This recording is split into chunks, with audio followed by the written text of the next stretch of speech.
So, అసలు మోకాళ్ళ నొప్పులు స్టార్ట్ అయిన వెంటనే ఈ పీఆర్‌పీ ఏదన్నా చేయించుకున్నారు అనంటే వాళ్ళకి రిలీఫ్ ఉంటదా? లేదు అనంటే ఏదో గోలి యేసుకొని ఎళ్ళిపోద్దాం అంటారు. అట్లాంటిది బెటర్ అంటారా? చాలా మటుకు హ్మ్.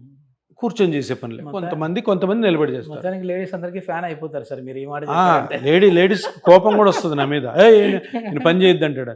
పొద్దున ఒక ఫీమేల్ ఎవరైనా హౌస్ వైఫ్ తీసుకో, 40 years హౌస్ వైఫ్, పిల్లలు ఇంటర్మీడియట్ అలా చదువుతుంటారు. పొద్దున ఒకటే క్వశ్చన్ అడుగుతాను నేను, నొప్పితో వస్తే మోకాలు నొప్పితో. ఓకే.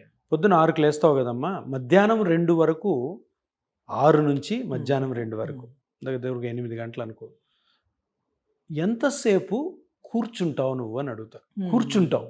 ఓకే. 6 నుంచి మధ్యాహ్నం 2 వరకు ఎంతసేపు నువ్వు కూర్చుంటావు అంటే ఆలోచించి కూర్చోరు వాళ్ళు అసలు. 2 అని ఎందుకన్నానంటే 2 వరకు లంచ్ అవుతుంది, అప్పుడు కూర్చుంటారు. ఆ పార్ట్ ఏదైతే డ్యామేజ్ అయిందో, ఒకవేళ కార్టిలేజ్ అయితే కార్టిలేజ్, లిగమెంట్ అయితే లిగమెంట్, మెనిస్కస్ పీఆర్పీ చేసుకోవడం ఉత్తమము. అది ఒకటే ట్రీట్మెంట్, పెయిన్ కిల్లర్స్, ఫిజియోథెరపీ తర్వాత.